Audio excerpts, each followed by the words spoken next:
संपदा को जिसको आपके पूर्वजों ने संरक्षित किया था उसका वे दोहन करना चाहते थे और आपके पूर्वजों ने उस लड़ाई को लड़ करके उसका दोहन नहीं करने दिया तो उन पर अत्याचार होना प्रारंभ हुआ था। आज उस समस्या का समाधान करने के लिए ही कि भारत के संविधान के दायरे में रह करके हम यहां की समस्या का समाधान करेंगे। भारतीय जनता पार्टी इस बात का आश्वासन देने के लिए आपके बीच आई है। आपने श्री राजू बिष्ट को यहां से सांसद बनाया, वे यहां से आपकी समस्याओं को देश के सर्वोच्च मंच पर रखते हैं, विकास की योजनाओं को लेकर के यहां पर आ रहे हैं।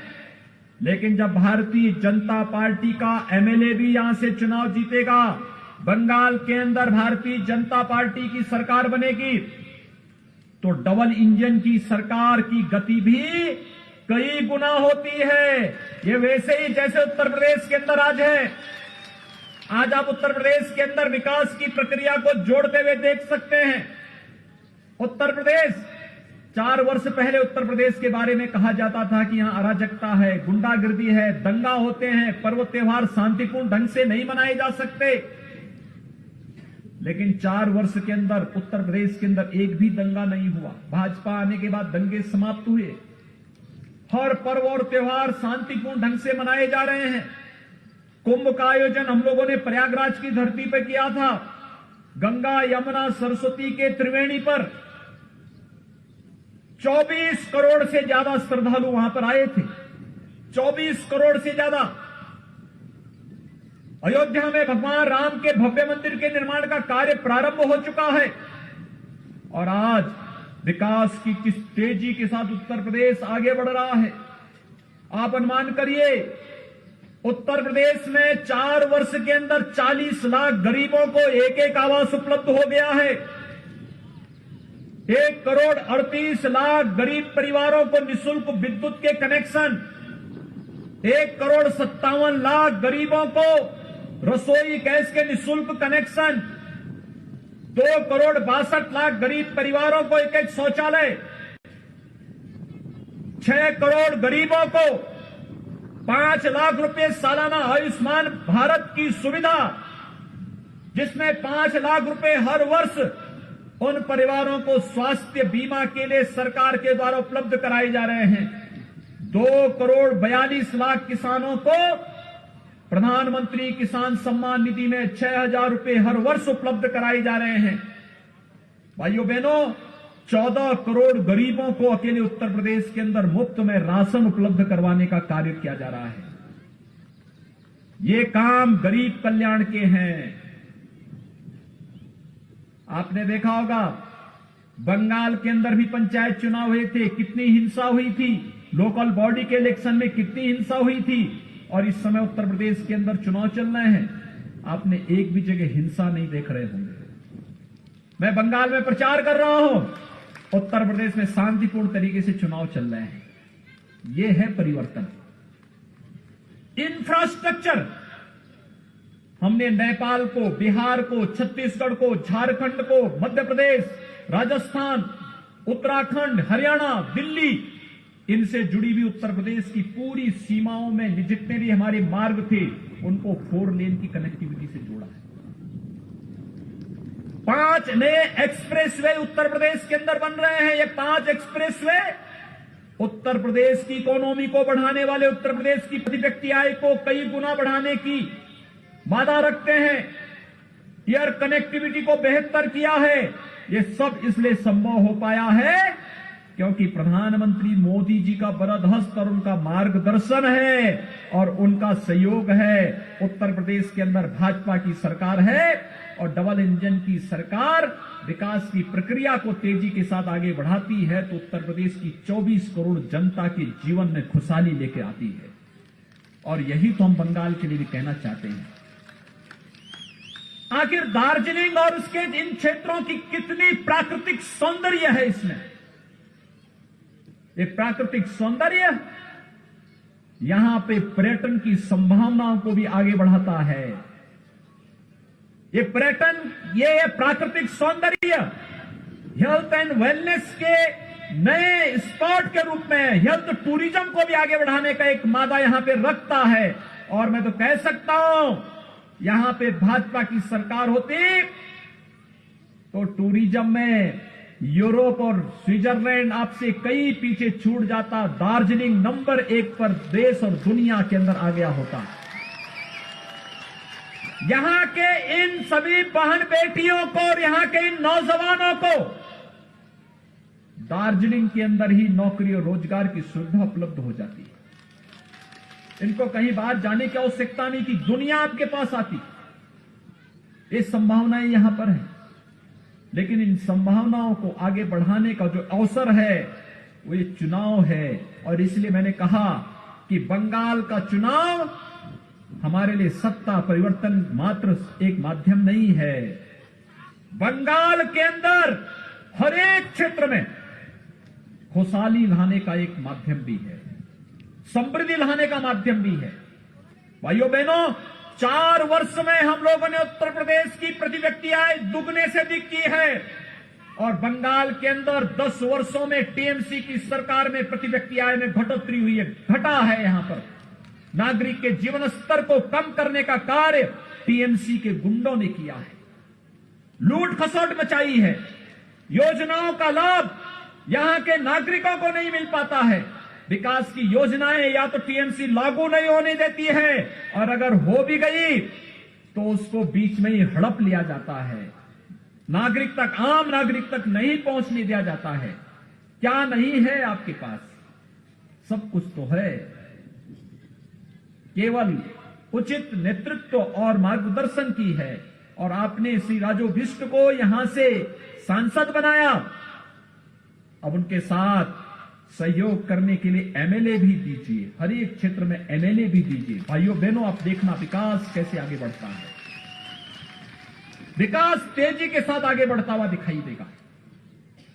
मुझे आश्चर्य होता है, यहां पर गोरखा समुदाय पर तो अत्याचार हुआ ही, चाय बागान के श्रमिकों के साथ कितना शोषण हुआ। देश के अंदर उनको प्रतिदिन जो उनका मानदेय है 300-350 रुपए प्रतिदिन मिलता है, उनको जमीन के पट्टे मिलते हैं, लेकिन बंगाल के अंदर यहां पर 200 रुपए भी नहीं मिलते, उसमें भी शोषण होता है, जमीन का पट्टा नहीं मिलता है। उनके सामने अपने जीवन को बचाने की भी समस्या है और आजीविका को बचाने की भी समस्या है। जीवन और जीविका दोनों को बचाने के लिए भारतीय जनता पार्टी आपके बीच में काम करना चाहती है और इसी के लिए आज हम सब आपके बीच आए हैं। भाइयों बहनों, जो अपार संभावनाएं यहां पर हैं टूरिज्म के साथ साथ, आखिर यहां पे यूनिवर्सिटी क्यों नहीं बननी चाहिए? क्यों नहीं बननी चाहिए? अगर अच्छी सरकार होती, बंगाल के अंदर विकास की सोच वाली सरकार होती, तो जैसे उत्तर प्रदेश के अंदर 2 एम्स बन रहे हैं, 4 वर्ष में 30 नए medical college, government medical college हम लोग बना रहे हैं, 30 मेडिकल कॉलेजेस नए बना रहे हैं, एम्स, आईएम, आईआईटी, इंफ्रास्ट्रक्चर के लिए नए एयरपोर्ट जैसे उत्तर प्रदेश के अंदर बन रहे हैं, ऐसे ही बंगाल के अंदर रुचि लेने वाली सरकार होती तो उनका लाभ बंगाल के नागरिकों को, दार्जिलिंग के नागरिकों को भी मिला होता। लेकिन दीदी तो हर काम के लिए चिढ़ जाती है, नाराज हो जाती है, इस कदर होती है कि अब तो गरीबों का राशन तो इन्होंने लूटा ही, यहां के जीवन पर तो इन्होंने संकट डाला ही, आजीविका पर भी डकैती डालने का काम किया और आजीविका के साथ साथ आस्था के साथ भी खिलवाड़ किया। यानी दीदी पहले दुर्गा पूजा रोकती है, फिर सरस्वती पूजा रोकती है और अब तो कहती है कि जय श्री राम बोलोगे तो जेल में डाल देंगे। बंगाल के अंदर अजीब सी स्थिति पैदा करने का प्रयास हो रहा है। बंगाल की धरती तो हमारे लिए बड़ी पवित्र धरती है, आध्यात्मिक गुरुओं को देने वाली धरती है। रामकृष्ण परमहंस, स्वामी विवेकानंद, एक लंबी श्रृंखला चलती है। गुरुदेव रविंद्रनाथ टैगोर, बंकिम चंद्र चट्टोपाध्याय, भारत को राष्ट्रगान और राष्ट्रगीत देने वाली धरती है बंगाल की धरती। लेकिन आज दीदी कहती है कि जय श्री राम बोलोगे तो जेल के अंदर डाल देंगे। मैं ये शब्द सुनना नहीं चाहता। पता नहीं दीदी ऐसे क्यों चिढ़ रही है, लेकिन मैं एक बात को मानता हूं और भाइयों बहनों मैं आप सबसे भी कहूंगा, अयोध्या में राम जन्मभूमि आंदोलन के साथ हम जुड़े रहे, शुरू से जुड़े रहे। 1949 में जब रामलला का प्रकटीकरण हुआ था, गोरखनाथ मंदिर ने उस आंदोलन को लीड किया था। मेरे पूज्य गुरुदेव और मेरे पूज्य दादा गुरु इस आंदोलन के साथ शुरू से जुड़े रहे हैं। उस आंदोलन को नेतृत्व प्रदान करते थे और मैंने इस बात को महसूस किया है, जिसने भी राम का विरोध किया, वो चाहे रामायण काल में किया होगा और चाहे आज के इस काल में कर रहे हैं, उसकी दुर्गति तय है। उसकी भलाई नहीं हो पाई, उसका उन्नयन और उसका उत्थान नहीं हो पाया। लेकिन कब टीएमसी के लोगों की समझ में ये बात आएगी? उत्तर प्रदेश के अंदर देख रहे होंगे, जिन लोगों ने राम भक्तों पर गोलियां चलाई थी, जिन लोगों ने भगवान राम का विरोध किया था, आज उनकी क्या दुर्गति हो रही है।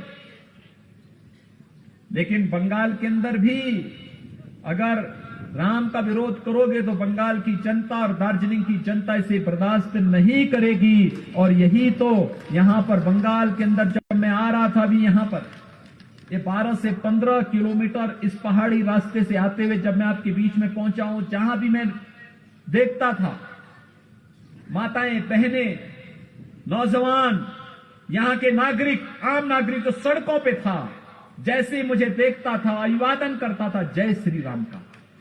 हर ओर से एक ही नारा था, जय श्री राम का। और भाइयों बहनों, हमारे यहां तो राम के बगैर कोई यात्रा होती ही नहीं है।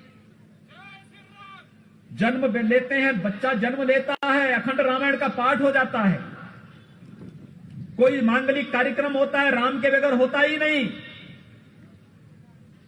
जन्म से लेकर के मरण तक की पूरी यात्रा राम के बगैर अधूरी है हमारे यहां। लेकिन यहां पर दीदी कहती है राम का नाम नहीं लेने देंगे। मैं दीदी को बताना चाहूंगा, बहुत सारे लोग हुए हैं जिन्होंने राम का विरोध किया, इतिहास में सब गायब हो गए, कोई पूछता ही नहीं। राम भक्तों को सदैव विजय मिली है। और भाइयों बहनों, आज मैं आप सबसे यही अपील करने के लिए आया हूं, हमें सोनार बांग्ला के सपने को साकार करने के लिए कार्य करना है। गोरखा समुदाय की समस्याओं के समाधान के लिए कार्य करना है।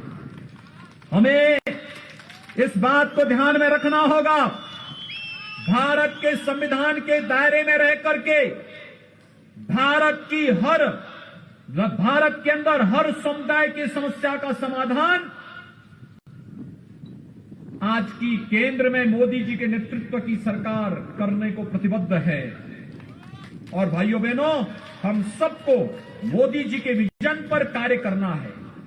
हम सबको मोदी जी के नेतृत्व में कार्य करना है, उनके विजन के अनुसार आगे बढ़ना है, देश की समस्याओं का समाधान करना है और एक भारत श्रेष्ठ भारत की परिकल्पना को आगे बढ़ाते हुए भारत को दुनिया की एक महाताकत के रूप में स्थापित करना है। और इसी के लिए तो आज हम सब आपके बीच यहां पर आए हैं, इसी के लिए हम लोग आपके बीच आए हैं। विकास तेजी के साथ आगे बढ़ेगा।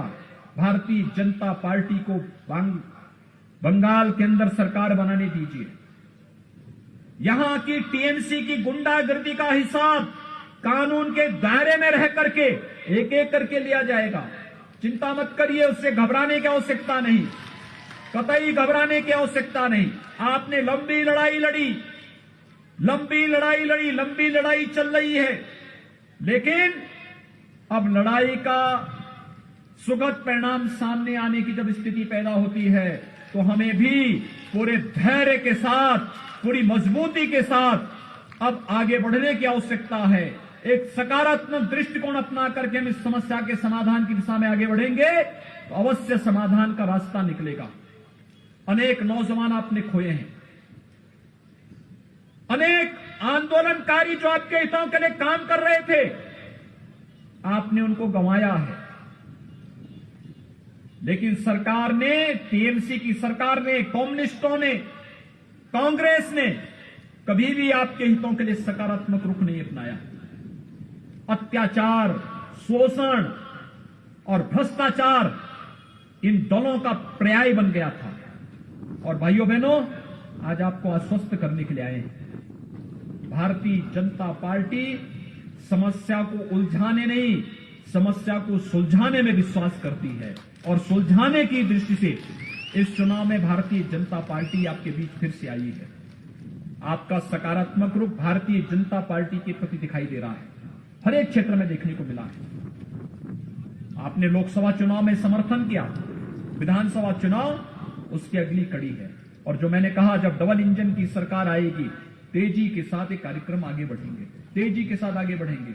आज आपने देखा होगा, नई नई दृष्टि कार्यक्रम आगे बढ़ रहे हैं, अलग अलग क्षेत्रों में कार्यक्रम चल रहे हैं, विकास की प्रक्रिया तेजी के साथ आगे बढ़ रही है। देश के अंदर 70 वर्ष लगे,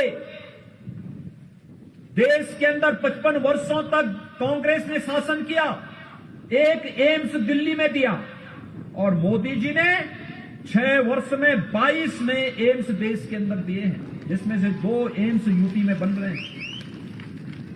क्यों नहीं आपका यहां बनना चाहिए? क्यों नहीं दार्जिलिंग में एक विश्वविद्यालय बनना चाहिए? क्यों नहीं यहां पर यहां की आवश्यकता के अनुरूप सुविधाओं का उन्नयन होना चाहिए? और क्यों नहीं यहां की प्राकृतिक सौंदर्य को दुनिया के पर्यटन केंद्र के रूप में विकसित करने के लिए, हेल्थ एंड वेलनेस सेंटर के रूप में विकसित करने के लिए क्यों नहीं ये कार्यक्रम आगे बढ़ने चाहिए? ये बढ़ने की इच्छा शक्ति के लिए उस प्रकार के जनप्रतिनिधि और उस प्रकार की सरकार होनी आवश्यक है। और उस प्रकार की सरकार के लिए आपके बीच में आपका समर्थन प्राप्त करने के लिए, भारतीय जनता पार्टी के प्रत्याशी के पक्ष में समर्थन प्राप्त करने के लिए आज हम सब आपके बीच भाइयों बहनों यहां पर आए हैं। मैं आप सबसे अपील करूंगा, श्री विष्णु प्रसाद शर्मा को भारतीय जनता पार्टी के प्रत्याशी के रूप में आपके बीच आए हैं। इन्हें भारी बहुमत से विजयी बनाने की अपील आप सबसे करने के लिए आया हूं। श्री विष्णु प्रसाद शर्मा को आप लोग सही समर्थन देंगे? दोनों हाथ उठाइए, इधर से भी, उधर से भी, सभी ओर से, ऊपर से भी, जहां है वहां से, सभी ओर से दोनों हाथ उठाइए। दोनों हाथ उठा के मेरे साथ बोलेंगे, जय श्री राम, जय श्री राम, जय जय श्री राम।